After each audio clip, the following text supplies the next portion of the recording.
Trading की दुनिया में एक बहुत ही कड़वा सच है। बिल्कुल। ज्यादातर लोग यहाँ एक सपने के साथ आते हैं कि आज 10,000 लगाकर कल 20,000 निकालने हैं। बिल्कुल, लेकिन जो असलियत है, जो हमें हमारे स्रोतों से पता चलता है, वो कहानी कुछ और ही है। हाँ, और वो कहानी थोड़ी डरावनी भी है। एक चौंकाने वाला आंकड़ा है कि 95% नए ट्रेडर्स, वो भी अपने शुरुआती 90 दिनों में ही अपनी पूरी की पूरी पूंजी खो देते हैं। 95%? ये बहुत बहुत बड़ा नंबर है। बहुत बड़ा। तो सवाल ये है कि ऐसा क्यों होता है? क्या उन्हें कोई सीक्रेट स्ट्रैटेजी नहीं पता होती? देखिए, सवाल ही गलत जगह पर है। समस्या स्ट्रैटेजी या चार्ट्स की है ही नहीं। ज्यादातर लोग इसलिए फेल होते हैं क्योंकि वो बाजार से लड़ने के लिए सबसे अच्छी तलवार तो ढूंढ लेते हैं, पर अपनी ढाल घर पर ही भूल आते हैं। ढाल? हाँ, वो ढाल है मनी और रिस्क मैनेजमेंट। वो ये सीखते ही नहीं कि खुद को बचाना कैसे है। मतलब लड़ने से पहले टिके रहना सीखना जरूरी है। तो ठीक है, आज की हमारी बातचीत का मिशन यही है। हमारे पास जो स्रोत हैं, उनके आधार पर हम ये पता लगाने की कोशिश करेंगे कि वो 5% लोग आखिर ऐसा क्या अलग करते हैं। और लगता है इसकी शुरुआत एक सुनहरे नियम से होती है। Survive first, profit later. मतलब पहले बाजार में टिके रहो, मुनाफा बाद में आएगा। हाँ, और ये सिर्फ एक कहावत नहीं है, ये एक मानसिकता है जी। इसे एक युद्ध के मैदान की तरह सोचिए। अच्छा। एक सैनिक को 100 गोलियां मिली हैं। अगर वो लड़ाई के पहले घंटे में ही जोश में आकर सारी 100 गोलियां चला दे, तो बाकी दिन वो क्या करेगा? दुश्मन के सामने खाली बंदूक लेकर खड़ा रहेगा? नहीं, बिल्कुल नहीं। एक ट्रेडर की पूंजी, उसका कैपिटल, उसकी गोलियां हैं। उसका पहला काम गोलियों को बचाना है, हर दुश्मन को मार गिराना नहीं। मुनाफा तो उस लड़ाई में टिके रहने का नतीजा है। वाह, पूंजी आपकी गोलियां है, ये नजरिया ही सब कुछ बदल देता है। तो चलिए इसी रक्षा कवच, इसी ढाल की पहली और सबसे जरूरी दीवार से शुरू करते हैं, जिसका जिक्र हमारे स्रोतों में बार बार आया है, स्टॉप लॉस। मुझे इसे समझाने का एक बहुत अच्छा तरीका मिला कि ये ट्रेडर का फाइनेंशियल एयरबैग है। ये बिल्कुल सही रूपक है, एकदम परफेक्ट।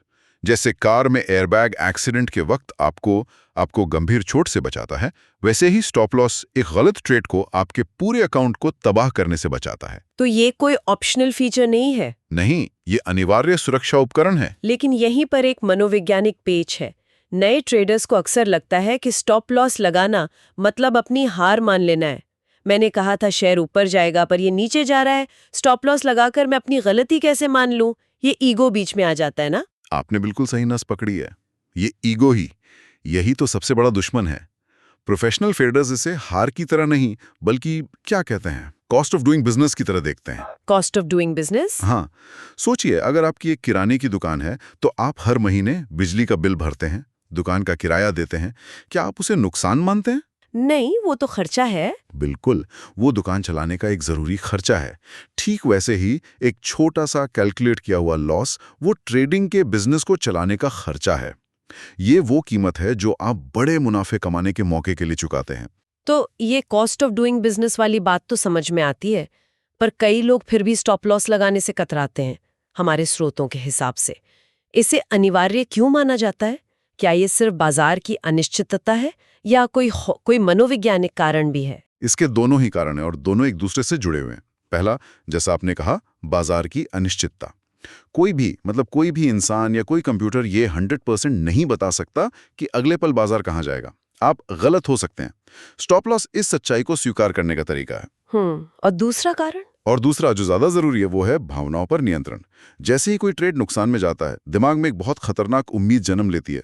कोई बात नहीं, अभी वापस आ जाएगा। हाँ, ये तो होता है। ये उम्मीद नहीं, ये लालच और डर का कॉकटेल है, और ट्रेडर उस उम्मीद के सहारे बहुत बड़ा नुकसान कर बैठता है। स्टॉप लॉस एक मशीनी फैसला है। वो इस झूठी उम्मीद को सिस्टम से हटा देता है, आपको भावनाओं के आधार पर फैसले लेने से बचाता है। ठीक है, तो एयरबैग ने हमें बचा लिया, लेकिन सिर्फ बचने से तो गेम नहीं जीता जाता। मुनाफे के लिए क्या मानसिकता होनी चाहिए?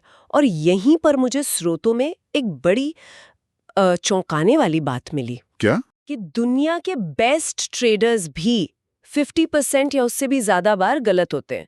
अगर वो आधे समय गलत हैं, तो वो अमीर कैसे बन रहे हैं? ये गणित, ये मुझे समझ नहीं आया। हाँ, ये वो जादुई गणित है जो नए लोगों को समझ नहीं आता, और इसका पूरा श्रेय जाता है एक सिद्धांत को, जिसे कहते हैं रिस्क रिवॉर्ड रेशियो या RR। Risk reward ratio. हाँ, ये सिद्धांत बस एक सवाल पूछता है, आप 1 रुपया खोने के जोखिम पर कितने रुपए कमाने की उम्मीद कर रहे हैं? क्या आप 1 रुपए के रिस्क पर 1 रुपया कमाने के लिए खेल रहे हैं, या 1 रुपए के रिस्क पर 3, 4 या 5 रुपए कमाने के लिए? बस यही एक छोटा सा बदलाव आपको एक औसत ट्रेडर से एक लाभदायक ट्रेडर बनाता है। मुझे स्रोतों में एक बहुत दिलचस्प कहानी मिली जो इस पूरी बात को साफ कर देती है। 2 व्यापारियों की कहानी। अच्छा, बताइए। मान लीजिए 2 ट्रेडर हैं, ट्रेडर ए और ट्रेडर बी। ट्रेडर ए की एक्यूरेसी कमाल की है। वो 10 में से 8 ट्रेड सही पकड़ता है, लेकिन उसका RR 1.1 है। मतलब वो 1000 रुपए का रिस्क लेता है 1000 रुपए कमाने के लिए। ठीक है, 80% एक्यूरेसी, बहुत अच्छा लगता है सुनने में, है ना? दूसरी तरफ है ट्रेडर बी। हम्म। उसकी एक्यूरेसी बहुत खराब है। वो 10 में से सिर्फ 4 बार सही होता है, सिर्फ 40%। लेकिन उसका RR 1.3 है।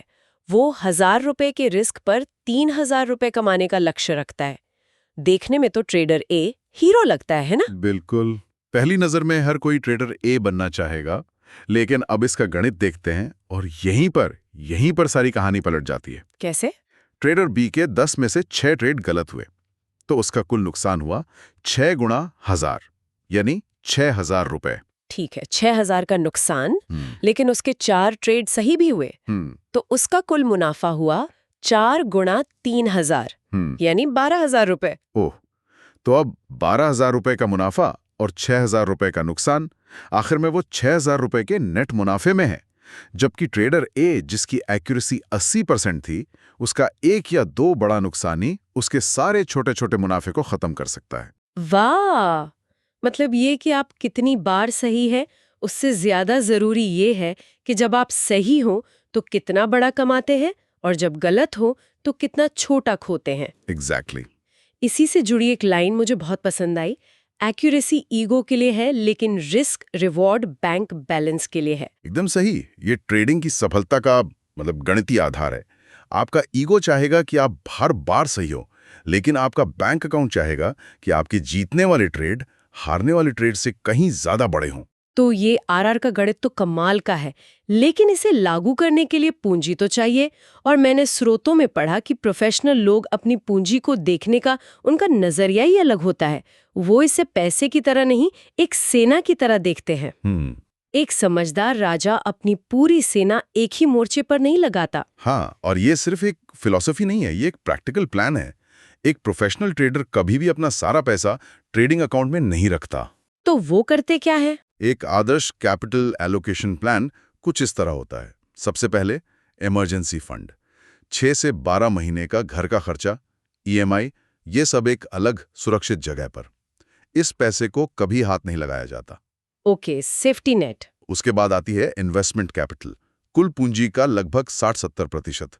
इससे लॉन्ग टर्म के लिए सुरक्षित जगहों पर जैसे इंडेक्स फंड्स में निवेश किया जाता है। और आखिर में कुल पूंजी का सिर्फ 30-40% हिस्सा ट्रेडिंग कैपिटल बनता है। सिर्फ इसी पैसे से रिस्क लिया जाता है। इसका मनोवैज्ञानिक असर तो बहुत गहरा पड़ता होगा। बहुत ज्यादा। जब एक ट्रेडर को यह पता होता है कि उसके एक गलत ट्रेड से उसके घर का किराया या बच्चों की स्कूल की फीस नहीं रुकेगी, तो वो डर और लालच से बाहर निकलकर ठंडे दिमाग से फैसले ले पाता है। वो संभावनाओं पर फोकस कर पाता है, मजबूरी पर नहीं। ये बहुत जरूरी बात है। और इसी से जुड़ा हुआ एक और आइडिया है जिसने मेरा दिमाग घुमा दिया, कैसीनो वाला उदाहरण। अच्छा? हम सब जानते हैं कि कैसीनो हमेशा जीतता है, पर वो हर बाजी नहीं जीतता। कोई ना कोई तो जैकपॉट जीतता ही है। तो फिर कैसीनो कभी बर्बाद क्यों नहीं होता? इसके पीछे क्या राज है? इसका राज एक बहुत ही सरल नियम में छिपा है, बेटिंग लिमिट। कैसीनो ये सुनिश्चित करता है कि कोई भी एक जुआरी एक बाजी में इतना बड़ा दांव ना लगा सके कि वो कैसीनो को बर्बाद कर दे। मतलब वो अपने रिस्क को कंट्रोल करते हैं। बिल्कुल। कैसीनो हर बाजी नहीं जीतता, लेकिन वो ये जानता है कि लंबे समय में गणित उसके पक्ष में है, बशर्ते वो गेम में बना रहे। एक ट्रेडर को जुआरी नहीं, कैसीनो का मालिक बनना है। उसे ये सुनिश्चित करना है कि उसका कोई भी एक ट्रेड उसे गेम से बाहर ना कर दे। और यहीं पर पोजीशन साइजिंग का कॉन्सेप्ट आता है। मतलब नए ट्रेडर पूछते हैं कि कौन सा शेयर खरीदूं, जबकि प्रोफेशनल ये पूछते हैं कि कितना खरीदूं। बिल्कुल, ये सबसे बड़ा फर्क है। क्या खरीदना है, स्ट्रैटेजी का हिस्सा है, लेकिन कितना खरीदना है रिस्क मैनेजमेंट का हिस्सा है। और जैसा कि हम चर्चा कर रहे हैं, रिस्क मैनेजमेंट ज्यादा जरूरी है। इसका एक फॉर्मूला भी है जो सुनने में शायद थोड़ा मुश्किल लगे पर असल में बहुत सरल है। Position size is equal to कुल कैपिटल x प्रति trade risk percent stop loss तक की दूरी। चलिए इसे एक उदाहरण से समझने की कोशिश करते हैं। मान लीजिए मेरी ट्रेडिंग कैपिटल 5 लाख रुपए है और मैंने एक नियम बनाया है कि मैं किसी भी एक ट्रेड पर अपनी कैपिटल का 1% से ज्यादा रिस्क नहीं लूंगी, यानी 5,000 रुपए। ठीक है, ये एक बहुत अच्छा नियम है, 1% रूल। अब मैंने एक शेयर चुना जिसे मैं 500 रुपए पर खरीदना चाहती हूँ और मेरा टेक्निकल एनालिसिस कहता है कि स्टॉप लॉस 480 रुपए पर होना चाहिए। तो यहाँ एंट्री और स्टॉप लॉस के बीच का अंतर हुआ 20 रुपए प्रति शेयर। ठीक है। अब अगर मैं इस फॉर्मूले का इस्तेमाल करूं तो 5,000 रुपए जो मेरा कुल रिस्क है उसको मैं 20 रुपए से भाग दूंगी तो जवाब आता है 250। सही। इसका मतलब ये है कि चाहे आपको उस ट्रेड पर कितना भी ज्यादा भरोसा क्यों ना हो, चाहे आपको लगे कि ये शेयर यहां से रॉकेट बन जाएगा, आप अनुशासन के तहत उस शेयर के 250 से ज्यादा हिस्से नहीं खरीद सकते। और यही अनुशासन बचाता है। हाँ, एक शौकिया ट्रेडर अपनी फीलिंग के हिसाब से 1000 शेयर खरीद लेगा और एक ही गलत ट्रेड में 20,000 का नुकसान कर बैठेगा, जबकि प्रोफेशनल ट्रेडर का नुकसान वो पहले से ही 5,000 रुपए पर सीमित है। हमने गणित समझ लिया, नियम समझ लिए, लेकिन जैसा कि स्रोतों में बार बार कहा गया है, असली लड़ाई तो वो तो यहाँ होती है, मन का बाजार। एक बहुत गहरी बात लिखी थी, बाजार कभी आपके खिलाफ नहीं होता, वो सिर्फ एक आईना है जो आपके डर और लालच को दिखाता है। ये 100% सच है। और इस आईने में ट्रेडर का जो सबसे बड़ा दुश्मन नजर आता है वो है रिवेंज ट्रेडिंग, यानी बदले की भावना से ट्रेडिंग करना। Revenge trading? हाँ, ये एक बहुत खतरनाक मानसिक स्थिति है। ये तब होती है जब आपको एक बड़ा या अनपेक्षित नुकसान होता है। हमारा दिमाग उस नुकसान को आसानी से स्वीकार नहीं कर पाता। एक आवाज आती है, मार्केट ने मेरा पैसा छीन लिया है, मैं अभी इसी वक्त इससे अपना पैसा वापस लेकर रहूंगा। और इस बदले की आग में सारे नियम, सारा गणित जलकर राख हो जाता है। बिल्कुल, ये बिल्कुल वैसा ही है जैसे कोई पोकर में एक बड़ा हाथ हारने के बाद गुस्से में अपनी सारी चिप्स अगली ही बाजी में लगा दे। नतीजा लगभग हमेशा तबाही ही होता है। मैंने अपनी आंखों से अच्छे ट्रेडर्स को इस एक गलती से बाजार से हमेशा के लिए बाहर होते देखा है। तो इससे बचने का क्या तरीका है? अनुशासन। स्रोतों में एक और सुनहरा नियम बताया गया है, नुकसान को जल्दी काटो, मुनाफे को बढ़ने दो। और एक बहुत ही प्रैक्टिकल सलाह दी गई है कि अगर आपको लगातार 3 ट्रेड में नुकसान हो जाए तो अपना कंप्यूटर बंद करें और बाहर टहलने चले जाएं। बिल्कुल, ब्रेक लेना बहुत जरूरी है। बाजार कल भी यहीं रहेगा, लेकिन अगर आपकी पूंजी और मानसिक शांति खत्म हो गई तो आप कल वापस नहीं आ पाएंगे। और इसी मनोविज्ञान को समझने और सुधारने का सबसे शक्तिशाली हथियार, जो किसी भी महंगे कोर्स या किताब से बेहतर है, वो है एक ट्रेडिंग जर्नल, अपनी डायरी। हाँ, ये आपकी अपनी गलतियों की डायरी है। ये आपका सबसे सच्चा गुरु है, क्योंकि ये कभी झूठ नहीं बोलता। जर्नल में क्या क्या लिखना चाहिए? क्या सिर्फ एंट्री और एग्जिट काफी है? नहीं, वो तो बस डेटा है। असली सोना तो इन सवालों के जवाब में छिपा है। हर ट्रेड के बाद लिखिए, पहला, ट्रेड लेने का कारण क्या था, आपका लॉजिक क्या था। दूसरा, ट्रेड लेते समय आप कैसा महसूस कर रहे थे, उत्साहित थे, डरे हुए थे या बोरियत में ट्रेड ले रहे थे। भावनाएं लिखना ये जरूरी है, बहुत जरूरी। तीसरा, क्या आपने अपने सारे नियमों का पालन किया, स्टॉप लॉस लगाया, पोजीशन साइज सही था। और चौथा, ट्रेड का नतीजा क्या रहा और आपने उससे क्या सीखा। ये आत्मविश्लेषण है। मैंने ये खुद अनुभव किया है। जब आप 1 महीने बाद इस जर्नल को पलट कर पढ़ते हैं तो आपको अपनी गलतियों के पैटर्न साफ साफ दिखाई देने लगते हैं। जैसे, अरे मैं हमेशा सुबह 10 बजे से पहले जल्दबाजी में ट्रेड करके पैसा खोती हूँ। हाँ, या जब भी मैं गुस्से में रिवेंज ट्रेड करता हूँ, मेरा नुकसान दुगना हो जाता है। बिल्कुल, ये आत्मज्ञान आपको कोई और नहीं दे सकता। और यही आत्मज्ञान आपको एक औसत ट्रेडर से एक सफल ट्रेडर बनाता है। और ये सारे सिद्धांत सिर्फ थियरी नहीं है ना? दुनिया के सबसे बड़े नामों ने भी इन्हीं पर अपनी किस्मत बनाई है। मुझे जॉर्ज सोरोस का एक कोट मिला। उन्होंने कहा था, ये मायने नहीं रखता कि आप सही हैं या गलत, मायने ये रखता है कि सही होने पर आपने कितना कमाया और गलत होने पर कितना खोया। ये तो सीधे सीधे रिस्क रिवॉर्ड की ही बात कर रहे हैं। बिल्कुल। और निवेश की दुनिया के सबसे बड़े नाम वॉरेन बफेट, उनके 2 नियम तो अमर हो चुके हैं। नियम नंबर 1, कभी पैसा मत खोना, और नियम नंबर 2? कभी नियम नंबर 1 को मत भूलना। हाँ हाँ बिल्कुल। सुनने में ये बहुत सरल लगता है, लेकिन इसका गहरा मतलब समझिए। वो ये नहीं कह रहे कि कभी नुकसान मत करना, वो कह रहे हैं कि अपनी पूंजी की सुरक्षा, कैपिटल प्रोटेक्शन को हमेशा प्राथमिकता दो। अपनी लड़ने की क्षमता को कभी खत्म मत होने दो, क्योंकि बाजार में बड़े मौके हमेशा आते हैं। लेकिन अगर उस मौके पर आपके पास गोलियां ही नहीं बची तो आप बस देखते रह जाएंगे। एग्जैक्टली। चलिए आज की इस पूरी बातचीत का सार निकालते हैं। हमने जो भी समझा उससे एक बात तो क्रिस्टल क्लियर है, ट्रेडिंग 20% रणनीति है और 80% मनोविज्ञान और रिस्क मैनेजमेंट है। हाँ, हमने आज कुछ शक्तिशाली रूपकों का इस्तेमाल किया, उन्हें दोहराते हैं ताकि वो याद रहें। जरूर। स्टॉप लॉस आपकी ढाल है जो आपको घातक वार से बचाती है।